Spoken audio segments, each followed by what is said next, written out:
কলমের রডে যে ভুলগুলো করেছে আপনারা কোনো দিন এই ভুলগুলো করবেন না। আপনারা যারা বাড়ি তৈরি করছেন কখনই 100% মিস্ত্রিকে ভরসা করবেন না। এখানে দেখুন কলমের রডের যে জয়েন্টগুলো ল্যাপিংগুলো একই জায়গায় আছে, এর থেকে ভুল আর কিছু হয় না। আপনারা কোনো দিন এটা করবেন না। কলমের রডের জয়েন্ট অল্টারনেটিভ হিসাবে দিতে হয় আগে পরে।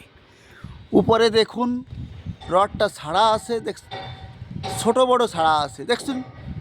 এই কলমের রডের ছোটো বড়ো করে রাখা আছে 1 মিটার আগে পিছে, আর এখানে দেখুন একই লেভেলে রাখা আছে।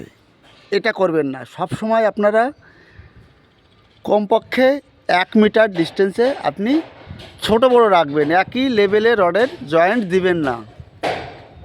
এরপরে দেখুন এই যে রিং বাঁধা আছে লিঙ্কস বার, এই লিঙ্কস বারের যে হুকটা 45 ডিগ্রি ব্যান্ড করতে হয়। দেখুন এটা 90 ডিগ্রি হয়ে গেছে, 90 ডিগ্রি। এটা ব্যান্ড করে ভিতরে নিতে হবে এই টাইপের। এটা কখনই করবেন না। এখানে আর একটা ভুল আছে দেখুন, 16 mm রডের যে জগেল মারা আছে এটা কিন্তু ঘুরে গেছে উল্টো দিকে, এই জগেলটা এর উপরে আসবে। এখানে দেখুন এটা ঠিক আছে, তাও একটু ঘুরে গেছে। এই জগেলটা সোজাসুজি, এই রডটা থাকবে এই রডের সোজাসুজি, এটা মিলিয়ে দেখবেন। এখানে কলমে বাইরে বাইরে যে রিংটা আছে সেটা হচ্ছে আপনার মাস্টার রিং। এই যে মাস্টার রিংয়ের যে হুকটা এটা ব্যান্ড করতে হবে 45 ডিগ্রি হিসাবে, ভিতরে ব্যান্ড করে ভিতরে রাখতে হবে, যেন 90 ডিগ্রি এরকম যেন না থাকে, সেটা খেয়াল রাখবেন। আর দুটি রডের জয়েন্ট আপনি কত দেবেন এটা কিন্তু ভেরি ভেরি ইম্পর্ট্যান্ট। দুটি রডের জয়েন্ট বা ল্যাপিং দিতে হবে। যদি ড্রয়িংয়ে উল্লেখ না থাকে তাহলে আপনি 50D হিসাবে দেবেন। 50 হচ্ছে ফর্মুলা, ডি হচ্ছে ডায়া। কত মিলি রড? 16 মিলি। 50 × 16 মানে 800 mm, 800 mm যেন ডিস্টেন্স হয়, জয়েন্ট হয় দুটি রডের, এটা খেয়াল রাখবেন। আর এখানে কলমের রডের যে রিংটা স্পেসিং দেখুন, স্পেসিং দেখুন এটা কোথায় মিস্টেক আছে।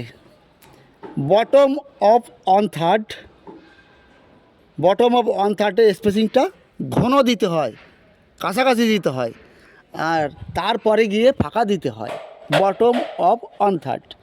তার মানে এই কলমটা 3 মিটার কংক্রিট হবে, তারপর নিচের থেকে 1 মিটার পর্যন্ত স্পেসিংটা একটু ঘন দিতে হয়, এত ফাঁকা ফাঁকা দিতে নেই। দেখুন সবই কিন্তু একই ডিস্টেন্স রাখা আছে, আর উপরে কম আছে, নিচে একটা গ্যাপটা বেশি আছে।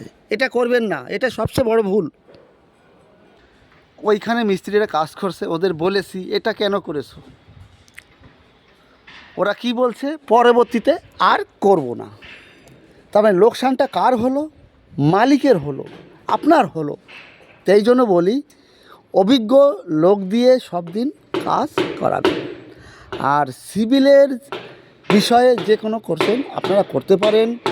কাল এক বন্ধু বলেছিল বিমের রডে মাটাম মানে এল দিতে হয়, বলছে এল দেব কি দেব না।